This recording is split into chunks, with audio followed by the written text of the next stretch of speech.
Oke, selamat sore teman-teman semua. Perkenalkan, saya Iren dari bidang 1 Senat Mahasiswa. Pada mentoring UTS Ganjil 2022 mata kuliah intermediate 1 ini ada pengajarnya yaitu Cibri Gita Kristi. Untuk selanjutnya kepada Cibri Gita, waktu dan kesempatan dipersilakan. Oke, thank you Iren. Halo semuanya, jadi hari ini kita akan bahas soal ujian intermediate 1 tahun lalu gitu ya teman-teman ya. Mungkin aku akan share screen dulu sebentar. Nah, teman-teman, jadi kan di sini ada 4 soal ya untuk ujian nanti. Yang pertama itu ada Statement of Comprehensive Income, bobotnya 30%. Lalu ada Statement of Financial Position, bobotnya 25%. Ada Cash and Receivable, bobotnya 25%. Dan yang terakhir itu ada Inventory, sebesar 20%. Nah, kira-kira teman-teman mau bahas yang mana nih? Aku ngikut aja. Ada yang mau kasih masukan, mau bahas yang mana? Mau ada comprehensive income dan SOFP, mau itu aja yang aku bahas. Nanti untuk kita lihat, oke, kalau masih keburu, kita bahas cash and receivable, tapi kalau itu kita selesainya aja ya, kayak gitu ya. Gimana? Boleh, Ci. Boleh, Kak. Boleh, oke, aku mulai ya. Oke, teman-teman. Statement of Comprehensive Income. Jadi ada satu perusahaan, si Squidco, yang baru berdiri sejak 1 Januari 2019 dan bergerak di bidang mainan anak-anak. Perusahaan sedang mempersiapkan laporan laba ruginya, namun ada beberapa akun yang perlu dilakukan penyesuaian. Berikut adalah data-data yang diperlukan oleh Squidco untuk membuat laporan laba ruginya. Oke, jadi teman-teman di sini kita ada dikasih data, dan di sini kita akan perlu buat jurnalnya gitu ya. Untuk jurnalnya aku udah buat, ini jadi kita tinggal isi aja angkanya untuk menghemat waktu gitu ya. Nah, di sini aku akan bacakan soalnya. Oke, jadi dari informasi tambahan, mungkin untuk data keuangan yang sebelumnya itu, nanti kita akan balik-balik ke situ lah ya. Kita sekarang fokus dulu di informasi tambahannya dulu gitu ya. Berdasarkan hasil stock opnam, diketahui bahwa pada 31 Desember 2021, perlengkapan yang masih ada senilai 2.550.000. Bagian penjualan memakai 35% dan dari perlengkapan yang terpakai dan sisanya oleh bagian administrasi. Oke, kita lihat perlengkapan. Perlengkapan itu adalah supplies. Nah, tadi itu kita dikasih tahu di soal, kalau misalkan kita punya supplies nih teman-teman, senilai 27 juta ya. Nah, kita akan masukin dia di sini, senilai 27.550.000. Lalu kita akan kaliin dengan berapa? Kita bukan dengan kaliin, kita akan cari sisanya gitu ya. Kan dia bilang, perangkat yang masih sisa adalah senilai 2.550.000. Berarti, kita perlu cari nih. Berarti, kalau misalkan sisanya 2.550.000, yang udah kepake berapa gitu ya teman-teman. Nah, jadi kita akan kurangin sama yang nilai sisanya, yaitu senilai 2.550.000. Oke? Nah, nilai 25 juta ini adalah nilai supplies yang terpakai dan kita akan alokasiin dia ke bagian selling dan administratif gitu ya. Bagian penjualan itu memakai 35%-nya saja. Jadi kita kaliin sama 35%. Lalu untuk yang administratif berarti kita tinggal kaliin sama 65%. Kayak gitu ya teman-teman. Itu untuk yang nomor 1 masih aman ya. Untuk jurnal menurut aku sih gini-gini aja untuk other comprehensive income. Paling untuk nominal aja yang perlu teman-teman perhatiin gitu ya. Lanjut, kita ke nomor 2. Untuk nomor 2, kita lihat di sini kalau misalkan pada Desember 2021 beban gaji Squidco adalah sebesar 15 juta dan akan dibayarkan pada tanggal 1 bulan berikutnya. Oke. Jadi dia ada beban gaji di senilai 15.500 dan akan dibayarkan tanggal 1 bulan berikutnya gitu ya. Nah, gaji yang ditanggung oleh bagian administrasi dan penjualan berturut-turut perbandingannya adalah 2:3. Perbandingan sudah diberlakukan sejak awal tahun. Oke. Berarti kalau kayak gitu, untuk gaji bulan Desember ini kan sebesar 15.500. Jadi ini kita langsung masukin aja nih beban gajinya gitu ya. Oke. Nah, tinggal pengalokasiannya aja, yaitu untuk bagian administrasi itu adalah 2:3, berarti 2/5. Kayak gitu ya, teman-teman. Begini. Dan sisanya itu 3/5-nya itu adalah bagian selling. Oke, ini masih gampang banget untuk nomor 1 dan nomor 2. Kita ke poin nomor 3 ya. Pada tanggal 20 Juli 2021, Squidco menerima pesanan 700 mainan dari PT RG Light dengan pembayaran sudah diterima di muka. Oke, berarti pas tanggal 20 Juli itu, kita ada terima pembayaran yang pendapatan diterima di muka gitu ya teman-teman. Jadi udah dibayar sama customer-nya. Nah, sampai pada akhir Desember 2021, Squidco sudah mengirimkan 440 buah mainan. Jadi gini, ada orang pesen nih 700 mainan. Ternyata sampai akhir Desember 2021, yang baru benar-benar terjadi itu adalah 440 mainan. Jadi si 440 mainan itu yang bisa kita akui sebagai sales revenue kita. Kita lihat nih di sini. Untuk si unearned-nya itu adalah ini dia. Nih, mirip nih. Nih ya. 85.750.000.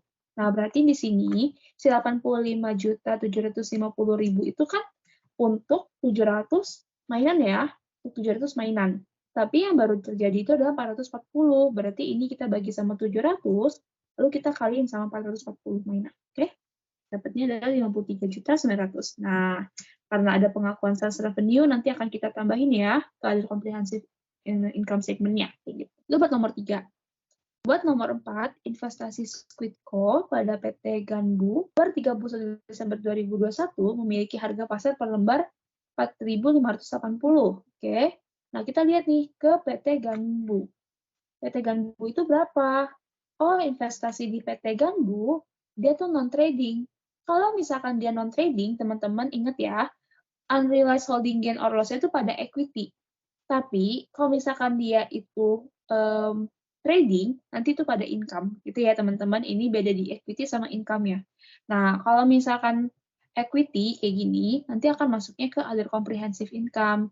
Cuman, kalau misalkan nih, itu jawabannya itu adalah unrealized holding gain or loss income. Itu nanti akan masuknya ke other income. Kayak gitu ya, untuk pengalokasiannya. Oke, tadi di sini kita dikasih tahu bahwa investasi itu nilainya segini. Berarti kita cari tahu dulu. Kalau aku cara cari tahunya itu adalah aku cari tahu dulu nilai aslinya atau par value-nya itu berapa sih, kayak gitu. Oke, berarti itu kan nilai investasinya itu adalah 94 juta, terus 60.000 untuk 21.400 shares. Berarti harga satuannya itu adalah 4.400, teman-teman. Nah, sekarang nilainya itu adalah 4.580. Berarti dia dapat gain ya. Kalau dia dapat gain, berarti fair value adjustment ada unrealized holding gain or loss equity gitu, karena equity dia karena non trading. Oke, jadi perlu diperhatiin itu. Nah, berarti sekarang kita mau cari adjustment-nya. Adjustment-nya gimana? Berarti kita selisihin si fair value 4.580 dikurangin sama 4.400 dikali sama total shares yang ada, yaitu adalah 21.400 shares. Begitu ya. Itu untuk perhitungannya. Lanjut kita ke nomor 5. Berikut adalah aset-aset yang digunakan Squidco untuk kegiatan operasionalnya. Oke, berarti kalau misalkan dia udah ngomongin aset-aset nih, berarti dia udah ngomongin depresiasi gitu ya. Kita ada 3, yaitu ada building, machine, sama vehicle. Nah, kita akan hitung untuk depresiasinya gitu ya. Nah, kalau si gedung itu diperoleh pada 10 November 2020. Berarti sekarang itu kan tahun 2021.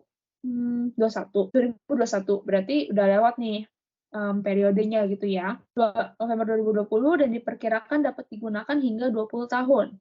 Pada akhir masa penggunaannya, gedung tersebut masih bisa dijual dengan harga 140 juta.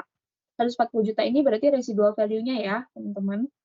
Penyusutan gedung setiap tahunnya dihitung menggunakan metode saldo menurun ganda dan 45% dari beban depresiasi setiap tahunnya akan dibebankan ke bagian penjualan. Oke, berarti di sini aku akan bikin kalkulasinya dulu. Mungkin aku akan tambah gitu ya. Oke, si building, berarti kita lihat nih, dia itu cost-nya berapa ya? Dikasih tahu nggak di sini? Nih, cost-nya 870 juta. 870 juta, habis itu ada residual value. Residual value-nya itu adalah tadi 140 juta, oke? Nah, habis itu dia itu diperkirakan dapat digunakan selama 20 tahun dan dia itu menggunakan double declining balance, oke? Nah, teman-teman, kalau kita menggunakan metode double declining, residual value itu berpengaruh nggak ke perhitungannya? Ada yang bisa kasih tahu aku, berpengaruh nggak kalau residual value dalam double declining? Enggak, Kak. Enggak, oke, betul ya, jawabannya enggak. Oke, jadi kalau misalkan kalian dikasih tahu satu aset dia menggunakan double declining, habis itu ada residual value-nya, itu jangan ketipu ya. Nanti perhitungan kalian bisa jadi salah gitu. Nah, oke. Berarti kalau kita menggunakan double declining nih, metode saldo menurun ganda, pertama kali hal yang kita perlu cari adalah rate-nya. Cara cari rate-nya itu gimana? Rumus untuk double declining itu adalah 2 dikali sama 100% dibagi sama umur manfaatnya. Di sini umur manfaatnya si building itu adalah 20 tahun. Gitu ya. Nah, ini jawabannya adalah 10%. Oke. Nah, aku mau cari tahu nih, untuk tahun ini itu berapa depresiasinya? Berarti kan kita harus cari yang tahun 2020 dulu, baru tahun 2021 ya. Nah, untuk tahun 2020, berarti cara-caranya gimana? Oh, nilai buildingnya itu 870 juta. Lalu, kita kaliin sama rate-nya 10%, lalu ingat, dia beli itu 10 November 2020. Berarti kita harus hitungnya dari November, Desember, berarti cuma kepakai 2 bulan, kayak gitu ya. Berarti ini kita kali sama 2/12. Dapat depresiasinya untuk tahun 2020 adalah sebesar 14.500.000.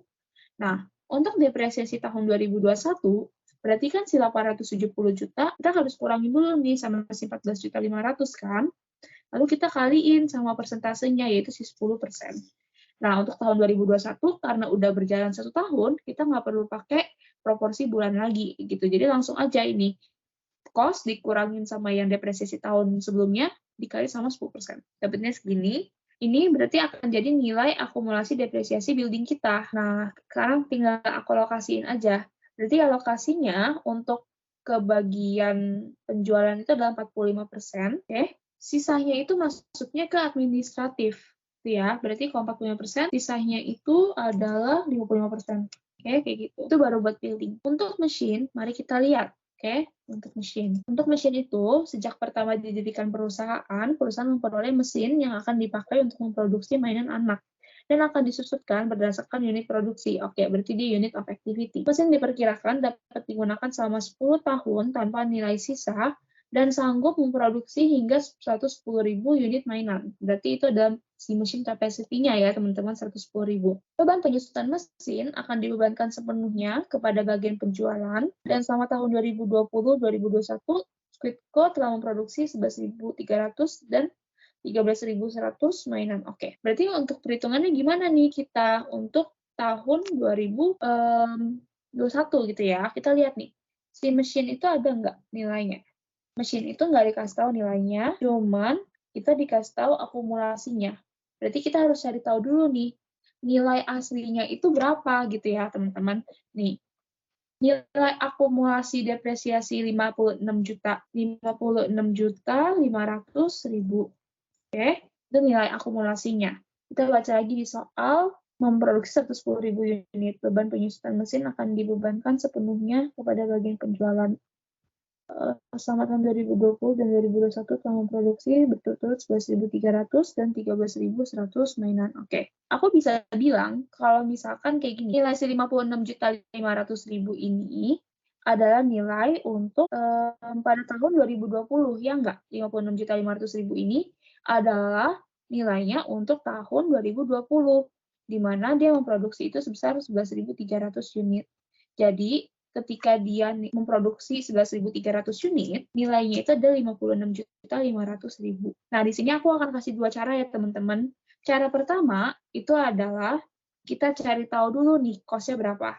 Cost-nya itu sama dengan si 56.500.000 kita bagi sama 11.300. Oke, berarti gini. Berarti sebenarnya itu, cara kan perhitungannya kayak gini. Kalau cara berhitung depresiasinya kan berarti cost dibagi sama 110.000 unit kapasitasnya dikali sama 11.300 itu sama dengan 56.500.000. Kayak gitu ya, teman-teman. Nah, di sini mungkin aku akan coba perhitungan kayak gini. Oke, sebentar. Aku akan coba perhitungannya kayak gini. Cost-nya itu aku kali sama 11.300, lalu di sini 56.500.000-nya itu aku kali sama 110.000. Oke, kayak gitu. Berarti dapatnya berapa tuh? 56.500 dikali sama 110.000. Oke, ini angka panjang ya. Berarti habis itu cost-nya berarti kan tinggal dibagi aja. Ini dibagi sama 11.300. Oke, coba kita cross check ya. Coba 560 juta dibagi sama 110.000 dikali sama 11.300. Hasilnya sama nggak? 56.500. Oke, sama. Berarti dapat nih cost-nya. Cost-nya itu segini. Berarti untuk depresiasi yang tahun 2021, itu tinggal si 550 juta dibagi sama 110.000 dikali sama 13.100 ya. Kayak gitu. Nah, itu untuk cara pertamanya, oke? Itu untuk cara pertamanya. Untuk cara kedua, itu kamu bisa langsung aja si 56.500, kamu bagi sama 11.300, habis itu tinggal dikali sama 13.100. Itu cara pertama, itu cara keduanya. Tapi aku jujur, kalau aku sih, aku lebih ngerti cara pertama ya. Cara kedua aku kayak lebih, atau mungkin aku kurang nyampe gitu ya. Kalau aku sih, aku lebih nyaman sama cara pertama. Tapi itu cara kalian gitu. Nanti pas di ujian mau pakai cara pertama atau cara kedua nggak apa-apa, bebas. Kayak gitu teman-teman. Oke, itu untuk si mesin. Nah, kita langsung masukin aja nih, berarti nilai depresiasinya dia berapa? Oh, nilai depresiasi itu ada 65.500. Beban penyusunan mesin akan dibebankan sepenuhnya kepada bagian penjualan ya, dibilangnya. Berarti kita langsung masukin aja nih, depreciation pada selling. Terakhir, vehicle, teman-teman. Perusahaan memiliki sebuah kendaraan yang diperoleh sejak 16 Juli 2021, diperkirakan kendaraan dapat digunakan hingga 5 tahun, dan memilikinya sisa sebesar 5.500.000. Beban penyusunan akan dihitung dengan metode garis lurus dan ditanggung oleh bagian penjualan serta bagian administrasi dengan perbandingan 7:3. Oke. Berarti untuk vehicle gampang karena dia menggunakan garis lurus. Kita lihat vehicle itu nilainya berapa. Vehicle itu nilai 35% dari mesin. Berarti kalau kayak gitu, nilai mesin itu kan tadi cost-nya adalah 550 juta, kita kaliin sama 35%. Habis itu, ini akan kita langsung hitung aja ya, teman-teman. Aku nggak tulis lagi, kita langsung hitung aja. Jadinya si cost-nya itu dibagi 5 tahun, kurangin dulu sama 5.500.000 ya. Kan straight line, harus memperhitungkan residual value. Dibagi 5, dikali sama berapa bulan tuh. Dia baru beli 16 Juli. Berarti perhitungannya kita akan mulai bulan Agustus. Agustus, September, Oktober, November, Desember. Dikali sama 5/12. Kayak gitu. Dan tinggal dialokasi aja nih. Selling itu berarti 7/10, habis itu di sini dia 3/10. Oke teman-teman, untuk depresiasi agak panjang ya. Yang bingung mau ditanyain? Ci, berarti yang 65.500 sekian itu di 2021 aja ya, Ci?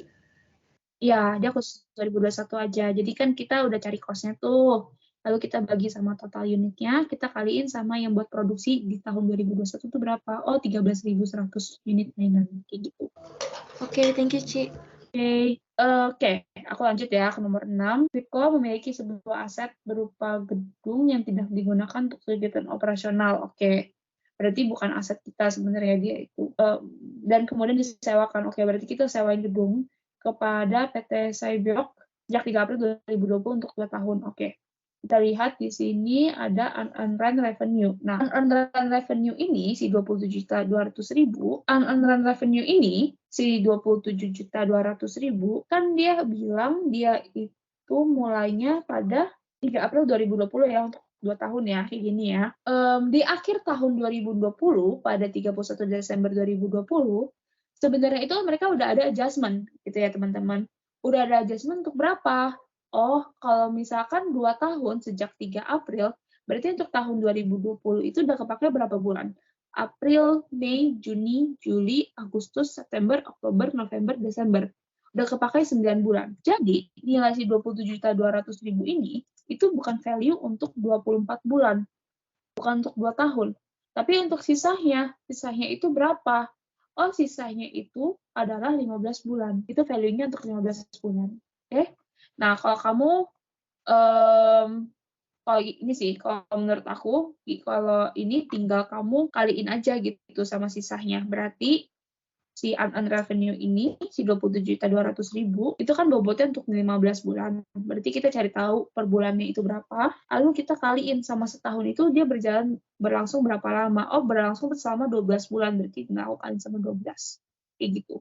Jadi karena nilai si 27.200.000 ini bukan nilai 24 bulan, melainkan 15 bulan, karena udah ada penyesuaian pada tahun 2020 sebesar 9 bulan, jadinya kita langsung pakai aja, dia itu dibagi 15 supaya cari tahu cost per bulannya berapa, lalu kita kaliin sama tahun 2021, dia udah pakai berapa bulan? Oh, udah pakai 12. Gitu. So, masukin aja. Itu untuk unearned revenue. Oke, nah aku lanjut dulu ya. Akuntan perusahaan mendapati bahwa terdapat kesalahan pencatatan pada tahun 2020 saat mencatat penerimaan dividen PT Ganbu sebesar 23 juta. Pada saat itu, perusahaan menjurnal pendapatan dividen pada kas sebesar 23 juta. Oke. Berarti, kan harusnya dia dapat ya. Dia harusnya dapat dividen dong. Kalau harusnya dapat dividen, artinya harusnya kan di debitnya itu adalah kas, gitu teman-teman. Ini malah dia kredit kasnya. Dia malah kredit 23 juta. Kalah dong, harusnya dia nambah malah kredit. Jadi, gimana perhitungannya? Jadi kita akan mengembalikan tuh yang kesalahan kemarin, kita akan kembaliin dulu, lalu kita akan tambah nilai income-nya kayak gitu. Makanya di sini kita nggak bisa tulis 23 juta, melainkan kita akan tulis 46 juta. Di mana yang 23 juta pertamanya itu untuk koreksi yang dia hapus 23, habis itu 23 juta yang keduanya itu untuk menambah dari dividen. Gitu. Nah, partnernya itu adalah dividend earnings. Kenapa? Kalau misalkan dividen income itu kan dia itu akunnya itu selalu ditutup setiap akhir tahun. Jadinya akan di-close ke return earnings. Makanya kita akan menggunakan atau kita akan meminjam akun si return earnings tersebut. Gitu. Itu buat nomor 7. Buat nomor 8, perusahaan menggunakan metode pencadangan piutang untuk piutang tetap lagi dengan memperkirakan akan ada piutang yang tak tertagih sebesar 5% dari piutang. Oke. Berarti ini AFDA ya. Kita akan cari AFDA-nya berapa sisanya gitu, teman-teman. Nah, kalau AFDA ini biasanya aku menyarankan tuh menggunakan account AFDA gitu ya. Nah, kita masukin nih nilai AFDA-nya awalnya tuh berapa? Nilai awal AFDA itu adalah 2.500.000. 2.500.000 ini adanya di sisi kredit ya. AFDA itu kan home-nya di sisi kredit 2.500.000. Oke, ini aku bikin. Nah, habis itu dia maunya itu akhir tahun nilainya itu adalah 5% dari piutang. Piutang kita tuh berapa? Oh, piutang kita itu adalah 150.500.000 ya, teman-teman di sini udah ada. Berarti kita masukin ini 5% dikali sama 150.500.000. Oke. Selisihnya itu adalah pencadangan piutang kita besar 5.025.000. Itu buat nomor 8. Lalu nomor 9, untuk bisa meningkatkan pendapatan perusahaan, Squidco akhirnya mengiklankan nih produknya pada dua media, yaitu Dalgona Televisi dan majalah VIP. Iklan dibayarkan sejak 13 Juli 2020 sebesar 39 juta untuk total pemasangan 24 kali. Dan setiap bulannya akan ditayangkan sebanyak 1 kali dimulai sejak bulan Juli 2020. Oke. Berarti kalau kayak gitu kita akan hitung untuk yang si Dalgona dan si majalah. Untuk Dalgona, dia bilang nilai itu ada 39 juta untuk total 24 kali. Berarti kita bagi 24, lalu kita kali berapa? Dia itu kan mulai dari Juli 2020. Berarti kalau misalkan si tahun 2021 udah lewat setahun dong, udah lewat 12 bulan dong. Nah, dia bilang kan iklan itu sekali sebulan. Berarti udah lewat 12 kali kan iklan. Nah, ini dapat segini. Dan terakhir majalah itu, kontrak iklan akan dimulai dan dibayarkan sejak 4 Maret 2021 untuk 40 kali pemasangan dan hingga akhir tahun masih tersisa 12 kali pemasangan. Oke, kita lihat di sini ya. Kita lihat prepaid advertising dia itu nilainya adalah 41.500.000. Tapi nilai prepaid advertising ini itu sudah setelah adjustment di tahun 2020. Oke? Jadi gini, mari kita hitung. Oke, teman-teman, mari kita hitung. Kalau gitu, berarti untuk si Dalgona itu, kita cari nih, berarti dia udah kepake berapa lama?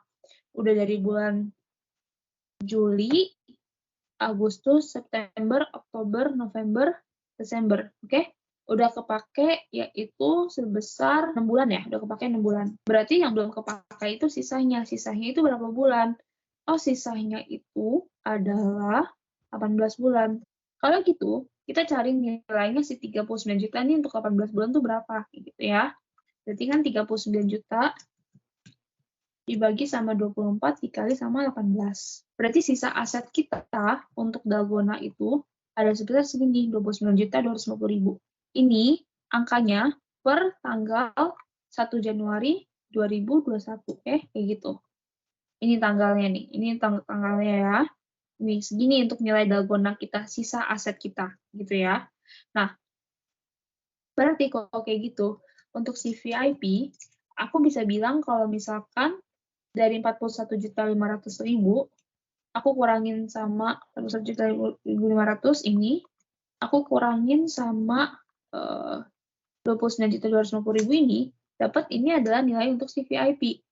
Dia baru mulai 4 Maret 2021 untuk 40 kali penayangan, oke? Hingga akhir tahun masih tersisa 21 kali penayangan, oke. Nah, berarti ini kan tadi yang udah ini kan adalah depresiasi kita untuk tahun 2021. Kalau bukan depresiasi, sorry. Advertising expense gitu ya, teman-teman. Itu untuk tahun 2021. Nah, untuk tahun 2021 si majalah, berarti carinya gimana? Berarti si 12.250.000 aku bagi sama totalnya, yaitu 40 kali. Pasti aku kaliin sama yang udah terpakai. Berarti yang udah terpakai itu berapa? Oh, yang udah terpakai itu adalah sebesar 28 kali, teman-teman. Dapat 28 dari mana? Dia bilang hingga akhir tahun masih 12 kali pemasangan. Berarti kalau 40 jatahnya 12 kali masih sisa, berarti kan 28 dong sisa untuk pemasangannya si majalah VIP kayak gitu. Nah, ini adalah nilai advertising expense kita untuk tahun 2021. Berarti langsung aku jumlahin aja keduanya. Nah, terakhir itu adalah untuk journal income tax expense income tax payable. Nah, ini akan kita ambil dari soal nanti. Ya, teman-teman, sebelum aku pindah ke statementnya, gimana aman untuk problem ini? Untuk pertama-tama ini, gimana aman? Aman, Ci. Aman? Oke. Nah, kita masukin dulu. Pertama, kita akan masukin informasi untuk sales revenue ya. Sales revenue kita lihat, nilai dia tuh 857 juta. Sini, kita tambahin sama, tadi itu kita ada pengakuan sales revenue ya. Tadi kita ada sempat hitung. Nih, 53.900.000. Itu kita masukin dulu. Oke. Lalu, kita ada sales discount. Sales discount itu di mana? Cilik banget ini, bentar ya. Oh, ini sales discount. Sebesar 2.450.000. Kita masukin juga di sini. Habis itu sales return allowance di situ dibilang 1.347.500. Oke? Nih. Ini sales discount-nya, ini sales return allowance-nya. Oke? Nah, itu udah. Ini kita jumlahin. Nah, sales revenue dikurangin sales discount, dikurangin sama sales return allowance, itu hasilnya adalah net sales. Gitu ya, teman-teman. Itu adalah net sales. Ini dapat segini. Lanjut. Ke beginning inventory. Oke? Atau ke cost of goods sold. Cost of goods sold itu kan beginning tambah purchase, kurang ending equals to cost of goods sold. Cuman ada perihal-perihal kecilnya lagi. Oke? Kayak purchase discount, habis itu ada freight in, kayak gitu, teman-teman. Nah, ini kita masukin nilai beginning inventory kita. Nah, beginning inventory kita itu adalah sebesar ini ya, 145 juta ya. Ini kita masukin. Oke. Lalu ada purchase. Purchase-nya berapa nih? Kita lihat. Oh, purchase-nya itu adalah 285 juta. Oke. Masukin lagi. Itu ada purchase discount. Purchase discount-nya berapa? Oh, 2 kalinya sales return and allowance. Berarti kita cari tahu dulu nih. Berarti 2 dikali sama sales return and allowance. 1.347.500. Lanjut. Ini aku minusin ya.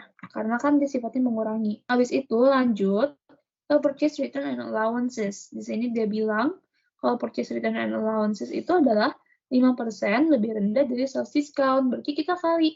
Oh, kalau misalkan nih lebih rendah 5% dari sales discount, berarti sales discount itu kan 2.450.000. Kita kaliin sama 95%. Karena dia itu lebih kecil 5%, teman-teman. Oke, gitu ya. Nah, dapat segini nilainya. Berarti ketika kita jumlahin, itu akan mendapatkan net purchase. Oke. Nah, habis itu kita akan masukin nilai si freight in, si 3.500.000. Nah, ini akan jadi cost of goods purchase, kedua hal ini, gitu ya. Beginning inventory ditambah sama 283 ini yang cost of goods purchase, itu artinya cost of goods available for sale. Jadi nilai inventory untuk kita sell tuh segini. Cuman ternyata pas akhir tahun kan masih ada sisa ya. Pas akhir tahun tuh masih ada sisa 125 juta.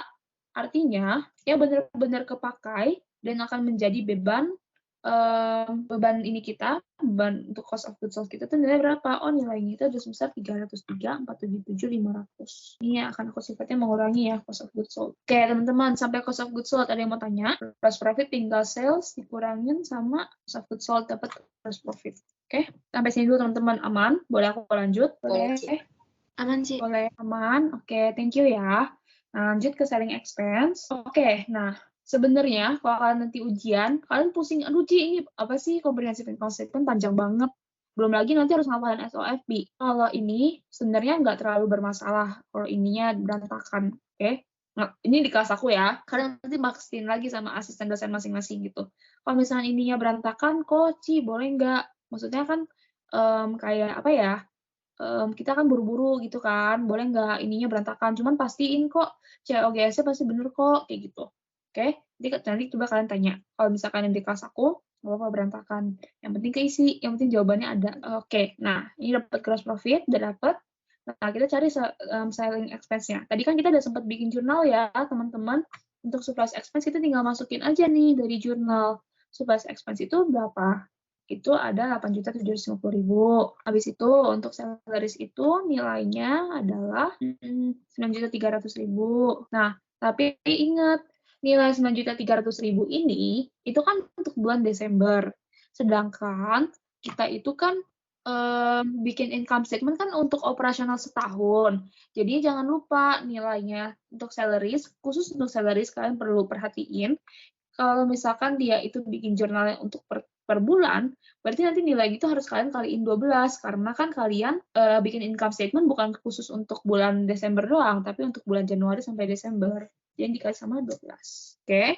Lalu untuk depreciation expense, kita tinggal jumlahin aja yang selling-selling. Ini ditambahin sama ini, ditambahin sama ini, gitu ya. Lanjut BDE, bad debt expense itu akan selalu menjadi selling expense. Kenapa? Karena itu kan hubungannya sama accounts receivable kan. Accounts receivable itu kan muncul kalau misalkan ada penjualan kredit. Jadi dia masuk ini ke selling expense. Advertising. Nih, advertising juga kita perlu cari. Advertising itu sebesar 28.075. Ya, itu adalah selling. Kenapa? Karena untuk sales mencapai targetnya, mereka kan menggunakan teknik atau mereka kan menggunakan advertising kayak gitu. Makanya dia itu advertising akan menjadi milik si selling. Utilities expense tadi Anda nggak, kayaknya Anda nggak bikin deh. Berarti ambil dari sini. Nah, itu ada 12 juta, teman-teman. 12 juta ini di soal dikasih tahu nggak kalau ada perbandingan apa-apa lagi. Agen penjualan dan agen administrasi akan menanggung beban utilitas dan beban amortisasi dengan perbandingan 3:5. Oke? Berarti tadi utilitas itu nilainya 12 juta. 12 juta itu nanti akan kita perlu kaliin sama 3/8, kayak gitu ya. Oke? Nah, amortisasi juga, kita harus kaliin 3/8 juga, karena dia pecah antara selling dan administratif. Kalau amortisasi itu mana ya? 8.400.000 kali sama 3/8. Oke, itu jadi nilainya untuk selling expense kita jumlahin. Oke, ya, habis itu sini supplies expense kita masukin lagi ya dari jurnal. Oke, mana nih? Nih, habis itu salaries juga ingat dikali sama 12, berarti ini kali sama 12. Habis itu apa lagi? Depreciation itu administratif ditambah administratif. Oke, lanjut. Ada legal and professional service. Kita ambil dari sini ya, dari soal ya, 5.500.000. Utilities expense itu 12 juta. Kita kaliin sama proporsinya, yaitu adalah 5/8. Dan untuk amortisasi, si 8.400.000, kita akan kali sama 5/8 juga. Oke? Nah, ini kita dapat untuk administrative expense kita, jumlahnya adalah sebesar 167.627.500. Nah, ini kalau kita jumlahin, itu akan menjadi other expense kita lah, kayak gitu ya. Ini segini nilainya. Habis itu, sebelum aku lanjut ke other income and expense, sampai administratif, ada yang mau ditanyain nggak? Aman semua? Aman, Ci. Aman, oke. Aman ya. Lanjut, sini other income and expense. Kita lihat nih. Untuk rent revenue, ada rent revenue ya, tadi ya. Tadi itu kan ada yang kita sewain ya. Nilainya berapa? Oh, nilai rent revenue itu 21.790.000. Habis itu ada loss on sale of equipment. Dapat dari mana? Dapat dari soal. Sebesar 33.125.000. Ini akan sifatnya minus. Habis itu ada dividend income. Dividend income itu sebesar 27 juta. Kita akan jumlahin. Sebenarnya inter tuh nggak susah. Cuman ribet aja kayak gitu. Nih, Income from operation itu rumusnya adalah gross profit, habis itu dikurangin sama expense, terus ada tambah atau minus from other income and expense. Kayak gitu ya. Nah, habis itu kita masukin interest expense-nya itu ada dari soal nih, ada ya dari soal 24 juta, masukin di sini 24 juta. Habis itu kita dapat income before income tax. Oke. Income tax expense itu 25%. Nah, ini nanti akan kita bikin jurnalnya nih. Di sini nilainya berapa? Oh, setelah dikali 25%, nilai itu ada 47 juta. Berarti kalau sampai sini kita kurangin income before income tax, dikurangin sama income tax-nya. Dapat segini, lalu kita akan cari from discontinued operation nggak ada, tapi cuma ada loss-nya gitu ya.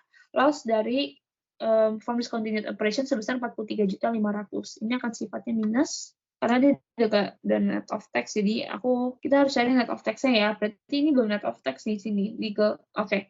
Ini belum net of tax, berarti kita harus cari net of tax-nya. Berarti tinggal dikaliin sama 75%. Oke? Kan pajaknya 25%. Kalau net of tax berarti kan sisanya 75%. Net income-nya berarti berapa?